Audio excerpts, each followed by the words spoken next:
एक दूर पहाड़ी इलाके में जहाँ जमीन ऊबड़-खाबड़ थी, वहाँ एक छोटा सा गांव बसा था, चंदापुर। इस गांव में ना तो सड़क थी, ना बिजली। बरसात में कीचड़ और गर्मी में धूल ही लोगों की किस्मत थी। इसी गांव के किनारे जंगल से सटे हिस्से में रहता था भोला।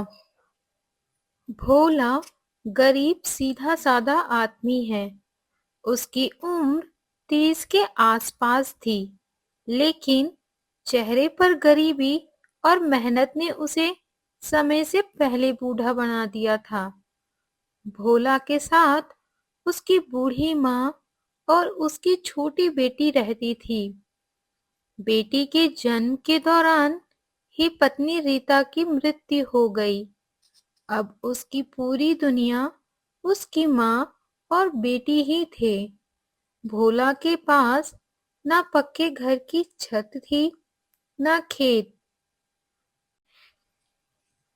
रीता की बीमारी में इतने पैसे लगे कि भोला ने अपना घर बेच दिया था। तो भोला पेड़ पर लकड़ियों और पत्तों से एक छोटा सा घर बना लेता है। नीचे जंगली जानवरों का डर था, ऊपर पेड़ पर थोड़ी सुरक्षा थी, इसलिए भोला ने पेड़ के ऊपर घर बना लिया था। लोग भोला का मजाक उड़ाते थे। अरे भोला, इंसान पेड़ पर थोड़ी रहता है। तू तो भोला की जगह भालू बन गया है, पेड़ पर रहने लगा है। पर भोला कुछ ना कहता, बस मुस्कुरा देता। बेटा, मन छोटा मत कर। लोगों का काम है हर किसी काम में कमी निकालना। इनको क्या पता, घर दीवारों से नहीं बनता, घर तो दिल के रिश्तों से बनता है। भोला का पेड़ घर छोटा था, लेकिन उसमें माँ की दुआ, बेटी की हंसी और भोला की मेहनत बसती थी। रात को जब हवा पत्तों से टकराती तो लगता जैसे पेड़ खुद लोरी सुना रहा है। गांव के अमीर लोग भोला को नीची नजर से देखते, कभी भी भोला को अपने साथ शामिल न करते।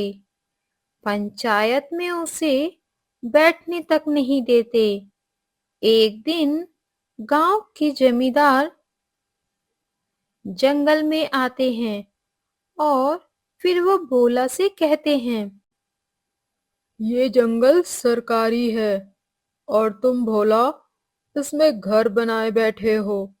तुम्हें ये पेड़ घर हटाना होगा। भोला के पैरों तले जमीन खिसक गई। वह बोला, मालिक, यही तो हमारा सब कुछ है।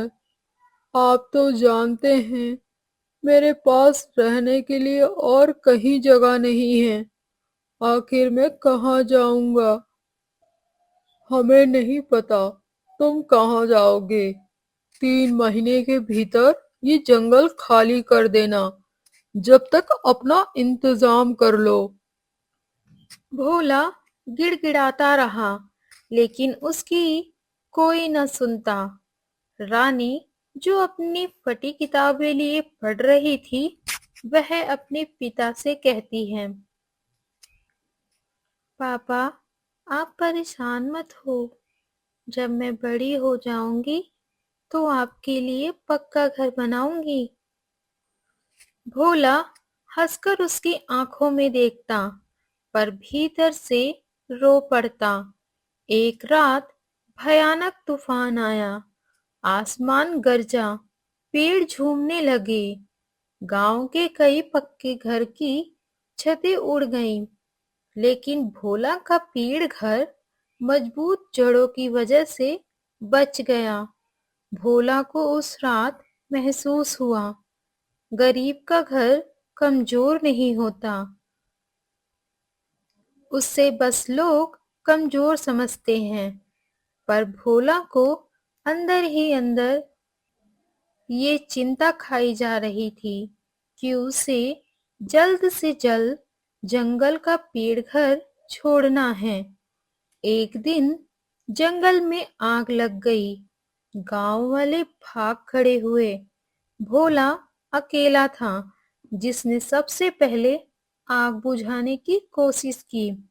उसने अपनी जान की परवाह न करते हुए उस दिन भोला ने गांव को भी बचाया और जंगल को भी बचाया और अपने पेड़ घर को भी बचाया। तब वहां जंगल के सरकारी अफसर आए और जब उन्हें पता चला कि जंगल बचाने वाला वही गरीब भोला है जिसे जंगल से हटाने की बात हुई थी, तो अफसर सोच में पड़ जाते हैं। अफसर जमींदार से बोलते हैं, जिस भोला के खिलाफ आपने कंप्लेन की थी, आज उसी भोला ने पूरे गांव को बचाया है। अब आपको क्या लगता है, इस भोला को यहाँ जंगल से हटाना ठीक होगा?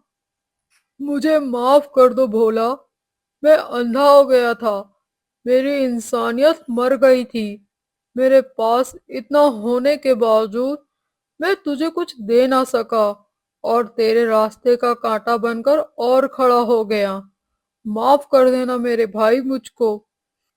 बोला, तुम्हारी बहादुरी देखकर हम बहुत प्रसन्न हुए और इस जंगल को बचाना आसान नहीं था, पर तुमने बहादुरी दिखाई। तुम एक बहादुर व्यक्ति हो। हम तुम्हें उपहार में एक पक्का घर देंगे और तुम्हें अब इस जंगल की रखवाली करनी है, जिसकी तुम्हें बकायदा वेतन मिलेगा। ये आपका उपकार है साहब, लेकिन मेरा पहला घर तो पेड़ घर ही है। मैं आप लोगों को बस यही कहना चाहूंगा कि गरीबी शर्म नहीं है, मेहनत सबसे बड़ी दौलत है और घर दिल से बनता है, ईंटों से नहीं। भोला मेहनत करता और ईमानदारी से रहता, रानी बड़ी हो जाती है। आज रानी पढ़ लिख कर अफसर बन गई है, जिसने अपने माँ पिता का नाम रोशन किया। लोग कहते कि पेड़ घर में रहने वाली बेटी अफसर बन गई है। लोग भोला और रानी की तारीफ करते न थकते।